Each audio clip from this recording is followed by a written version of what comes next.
Quote, to me, this speaks of a tremendous ignorance about those individuals represented and the evils that communism inflicted on people throughout the world. While it's fashionable in some circles to whitewash the history of communism, Florida will stand for the truth.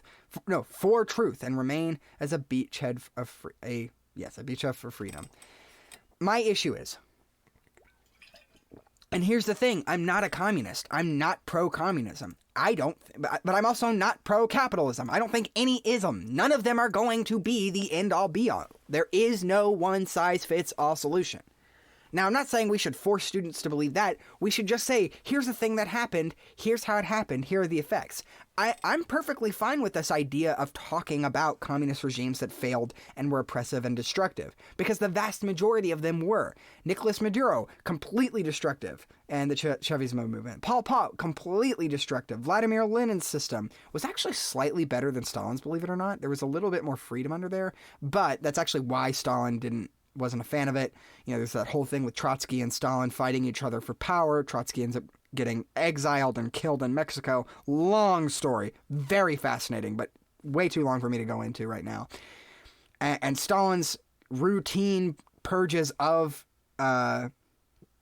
Russia. I know about Mao Zedong and the Cultural Revolution. It yielded none of the results it said it was going to. And secondly, it enforced a system of forced labor that had no positive impacts on the people of China. It was a complete disaster. I totally believe in all of those things. And if that's what you want to be in classes more, that's great. But first of all, don't teach it all on one day. And this all feels so ideologically ceremonial. He's trying to purposefully make students come to the conclusion that he approves of. The thing is, the ideals of communism, these ideas that maybe capitalism isn't it doesn't fit, it doesn't work totally, and it's not the one-size-fits-all solution, that's just as true as saying every communist regime that has taken any kind of major government in the world has failed and has imposed all kinds of oppression and destruction and tyranny and suffering on their citizens. Both of those things are equally true.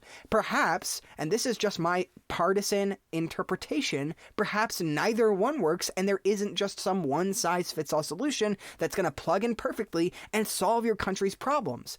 But ideological demagogues like Ron DeSantis are incapable of understanding this idea because they're incapable of three-dimensional thought. They live in a two-dimensional plane. It makes sense that he's arguing with Mickey Mouse. He, too, is two-dimensional. And even then, Mickey Mouse is more three-dimensional than he is sometimes. That was being a little bit over